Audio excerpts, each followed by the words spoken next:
always want to be out front, showing what can be done. We govern best when more people have a voice.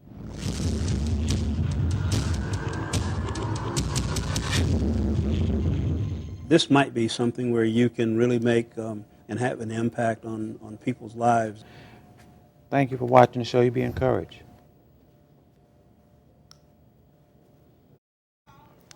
Good evening, ladies and gentlemen. Welcome to another exciting episode of The Paul Brown Show.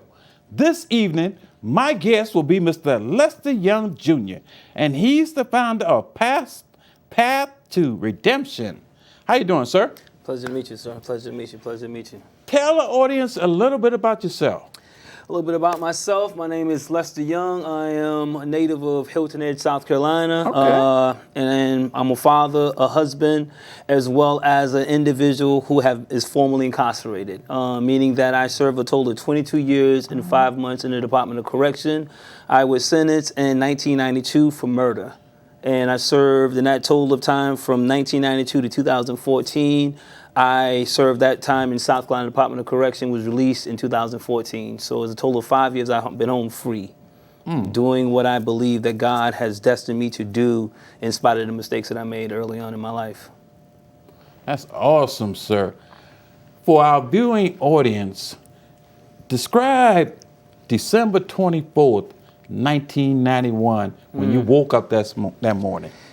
1991, December the 24th. That was a morning that would be like any other morning for me. I would wake up. This particular day I had to work. I was working with my father. So I had to wake up like 6:30 that morning to go to work with my father, in which I did. We worked a half a day from like 6:30 to like 10 o'clock. And then shortly after that, I came home, hung out with some homeboys, and later that night, I ended up getting into an altercation. An altercation led to someone's death. So you wasn't planning on that to happen? No, I had, when you wake up, Correct. I had no intentions that I would be in an altercation later that evening, and in that altercation would lead to someone losing their life and a family being devastated by the loss of a loved one due to an altercation. So like you said, I woke up that morning with never anticipating that to happen.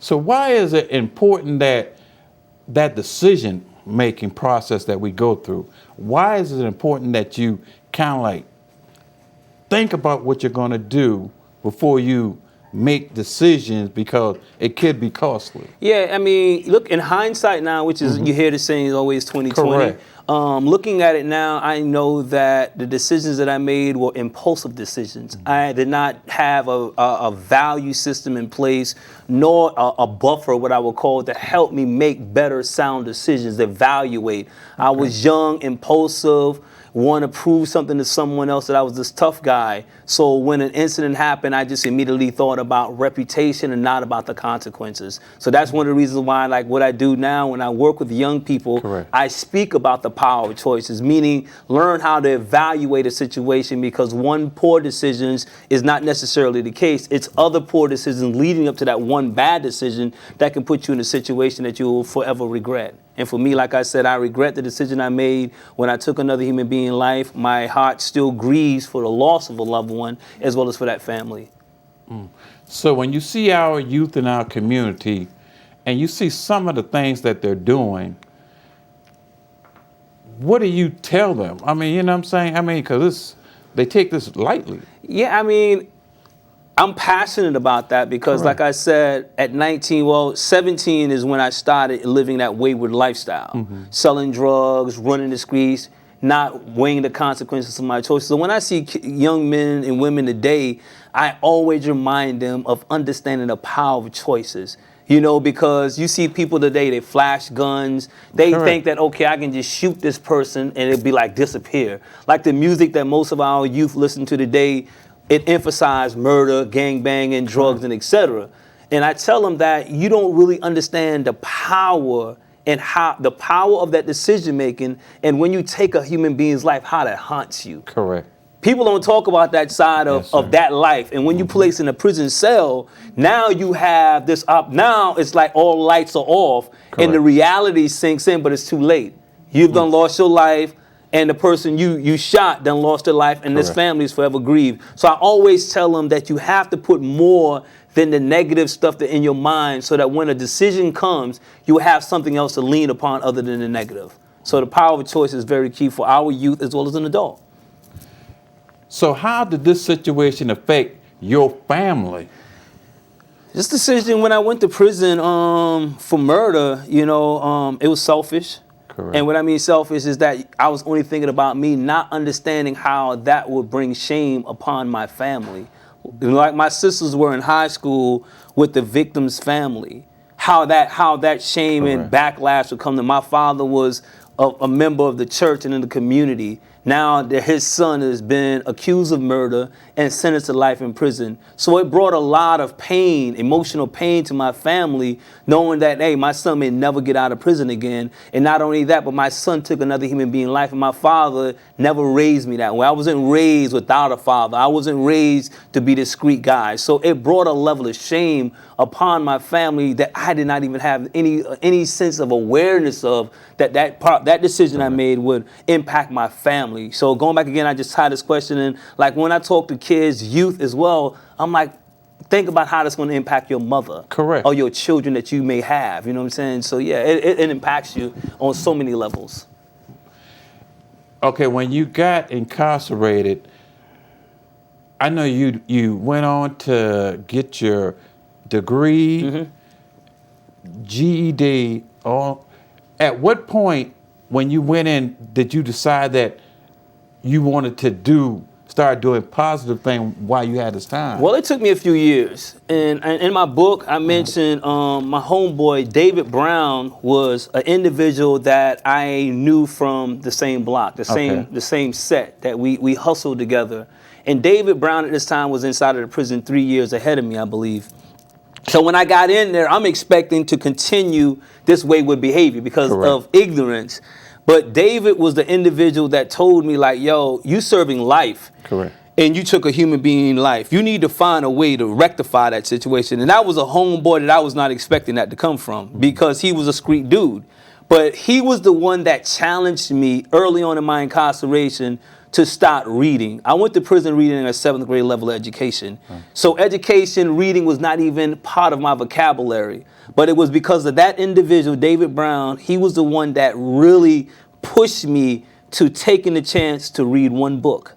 That one book turned to 5 books. 5 books turned to 10 books. And from there, a couple years into my incarceration, I realized that I'm going to use this time of my incarceration to be the stepping stone to honoring the life that I took.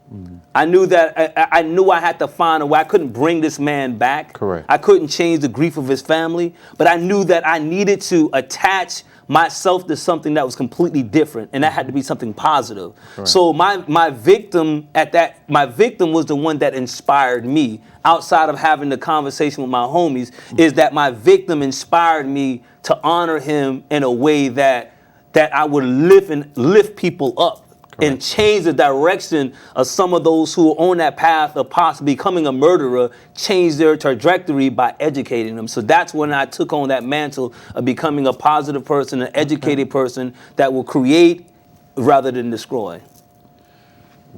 Why is education so important, especially in today's society?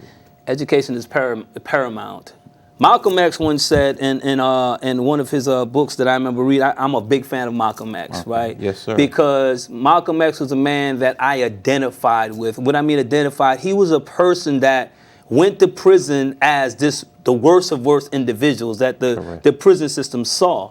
But inside of that prison, Malcolm had a transformation, and that inspired me. So Malcolm said in one of his quotes, he said, reading awakens a person from a dormant state to be mentally alive. So when you say how valuable is education, Correct. When a person understands that reading and education awaken you, it awakens you from that dormant state and helps you to be able to make better, sound decisions. And it's that passport, whatever your circumstance, whether it's incarceration, poverty, whatever it may be, depression, education allows you to be resurrected and transcend beyond these barriers. So for me, education allowed me to transcend beyond the prison And to be at this level where I said, man, I can do this time, but I'm going to do it the right way. I'm going to do it as an honor of my victim and my family and the family of my victim. While you were incarcerated, you helped a lot of people Yeah. in there.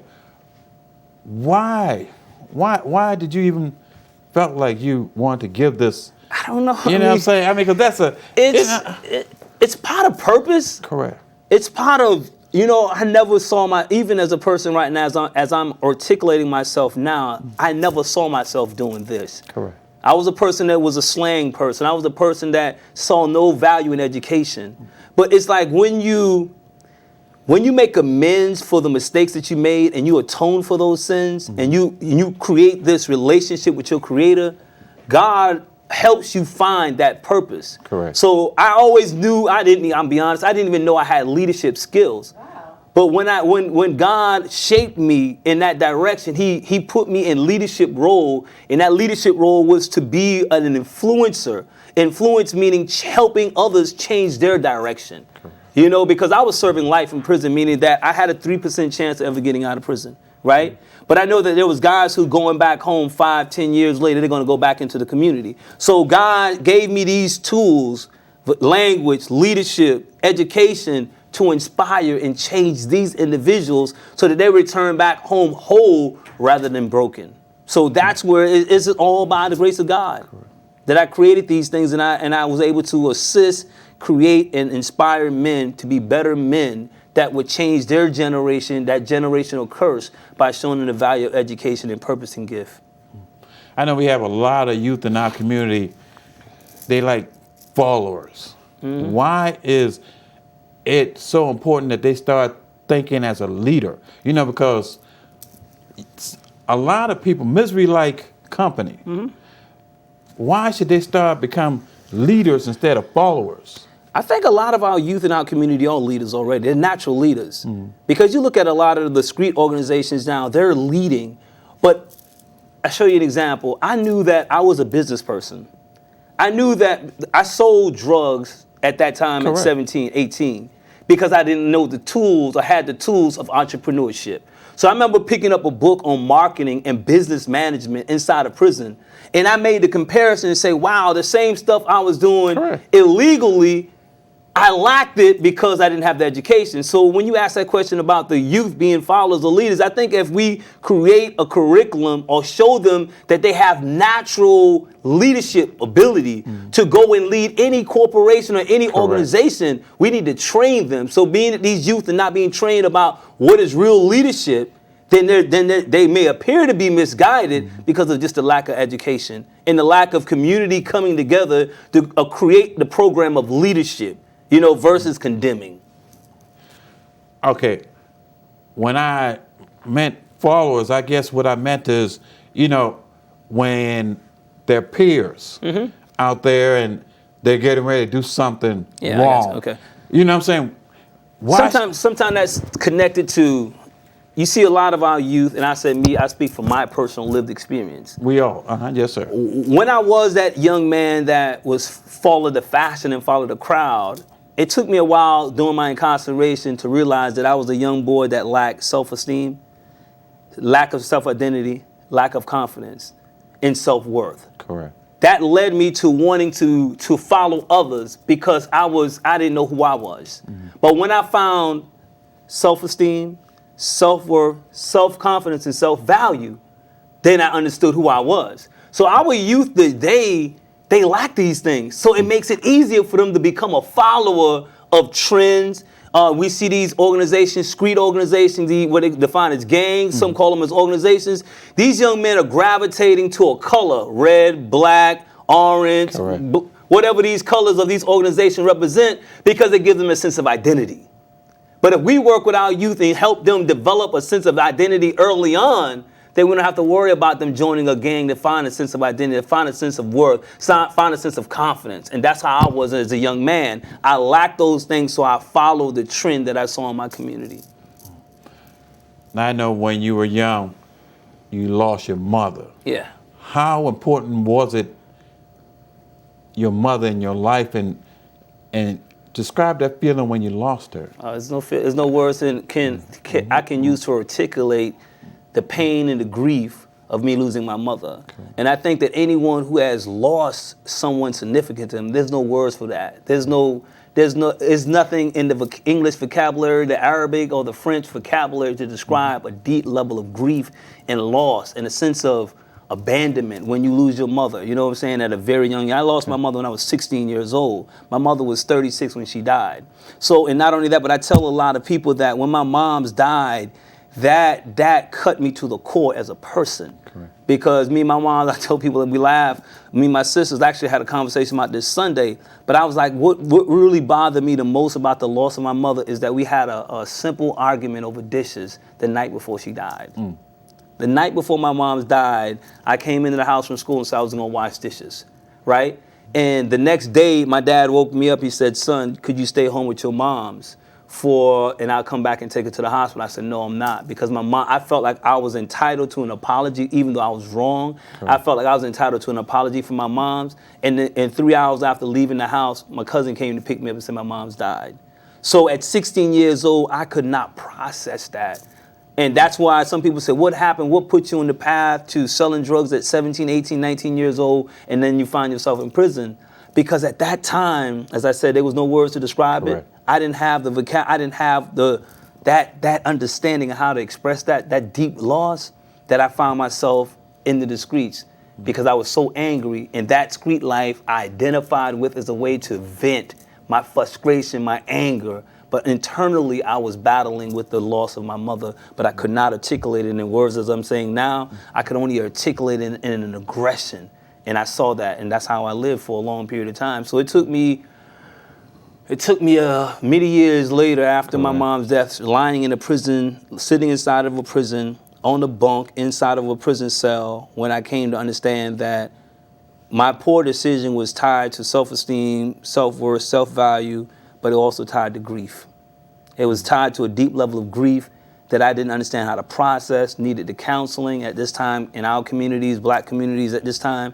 Even to this day, we don't have that counseling around death to help people understand how death is and what's understand that whole process. Mm-hmm. So as a young man trying to process that, it was very hard for me at that time. Being that your life has changed to where you're at right now, how does your family feel about you right now? You know, I know, because I know they got to be proud of you. Yeah, they proud. They still processing it. People who knew me at 19, who was standing on trial for murder at 19, people don't really understand people are proud of me, but they don't understand like what went into this. How did this happen? Like, how was you born again in this way, this level?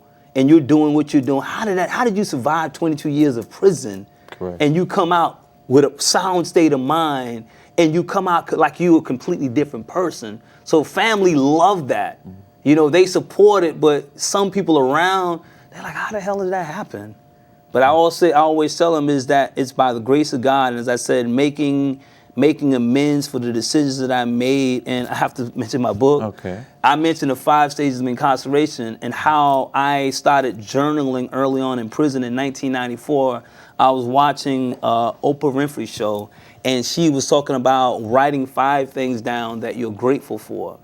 And I remember watching that entire show one day, and I went to the prison canteen the next day, and I got journals, and I started writing down. I said, I'm going to test Oprah.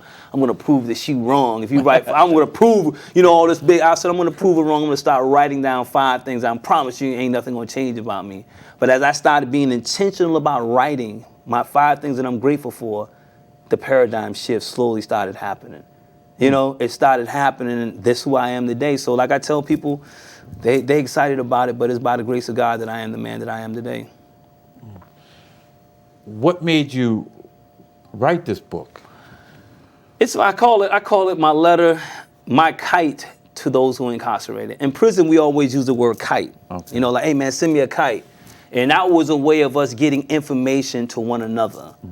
And inside of prison, I taught this book for so many years at different institutions, the 5 stages of incarceration. Okay. I taught this for so many years that when I started going back into the prison, my brothers would be like, hey man, when you gonna write that book, man? We need this book. Or the staff members like, we need this book, we need this book.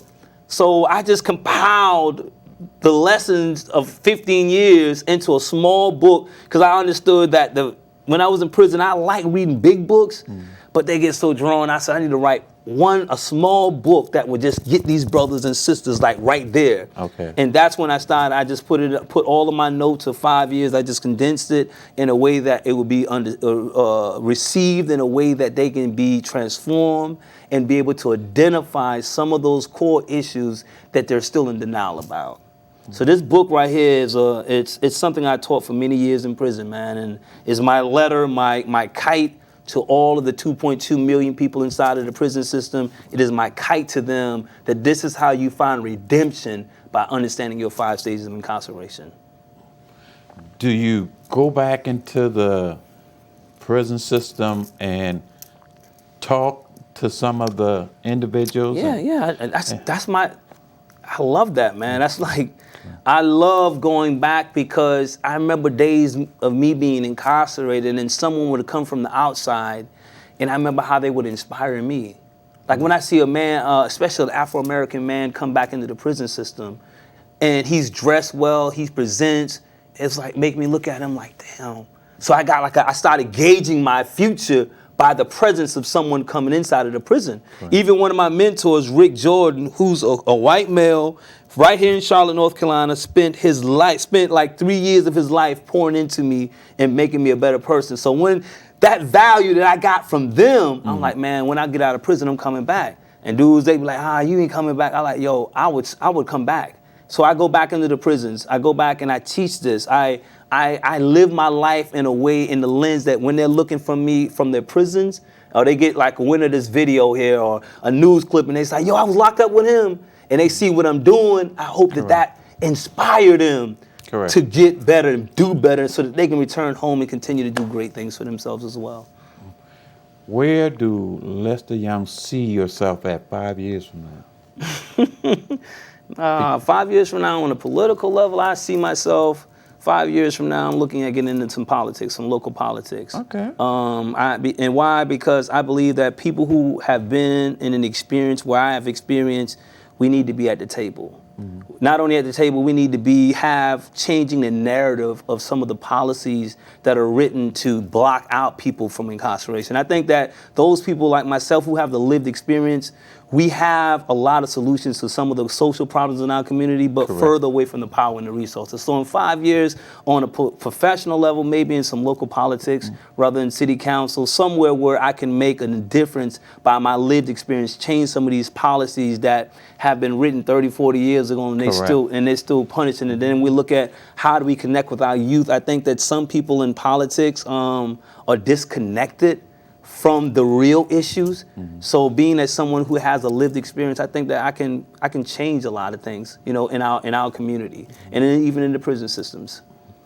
Why is it so important that we as African Americans get involved in politics? Because that deals with so much that affect us in our community, but politics is key. I mean, it's like, for years, we have a real rich history with politics, from the civil rights movement to all the way from Frederick Douglass and how they were strong abolitionists against slavery to the Elijah Muhammad, to the Malcolm X, to the Medgar Evers. We have a very rich history in politics because we see the value that politics shapes the structure and the direction or the future of a country or a community. Correct. So we as people, as Afro-American people, we have to get reconnected back to that rich history of advocacy and organizing around the policies. We can't sit down and just keep clapping, praying and saying God gonna change the political climate. We have to get politically involved. That means if we're eligible to run for some local political office, I'm talking about even from the school board to city council, county council, mayor, whatever it is, if you have the experience and the education to redirect our community, get involved. Being on the sideline and criticizing is not going to make a difference. Too many of our people died for us to be in a position where we have the right to vote. Correct. We have the right to be the whole political office. Why aren't we standing on these shoulders? We honor honor that by not staying on the sideline. We honor that by being involved in the game of politics and trying to reshape and redirect a lot of the local politics in our country and even in our local community, because most of these stuff are made up. They're not made up of people who look like us. They're not made up of people who have the same experiences as us. So how could they dictate to a group of people about something they don't have that experience of that person, of those people? So I believe Afro-American people need to be at that table, you know, and involved strongly in the local politics. That's just my opinion. That's what I say 5 years from now for me personally, you know. But, you know, it's so hard for us to go out there and do something as simple as vote. We're disconnected. I mean, you know, it's an unfortunate thing as the Afro-American community, and I'm going to speak for the group that I said I speak and represent. Mm-hmm. And I have a relationship, a connection with, I talk about those who are formerly incarcerated. Okay. Those who are formerly incarcerated, those who have felony convictions, I think this is the ample opportunity for us to get involved. Because we hear presidential candidates right now from the Democratic side are talking about what? They're talking about criminal justice issues. But this is where we need to infuse ourselves in this conversation, because how could you have a conversation about criminal justice when no one on the board is talking about that at the end experience of it? Mr. Young, we're getting ready to wrap it up. If someone wanted to get in contact with you, how would they go about doing that? You can get in contact with me several ways. You can through Facebook. You can go to Lester Young. Go on Facebook, Lester Young. You can go to my organization page on Facebook, Path 2 Redemption. That way, you can go to my website called path2redemption.org, and you can find me on Instagram as Path to Redemption. On Twitter, you can find me Lester972. Mr. Young, thank you for coming on the show, and I look forward to you to come back and educate our community more. Thank you, ladies and gentlemen, for watching the show, and you be encouraged. Thank you.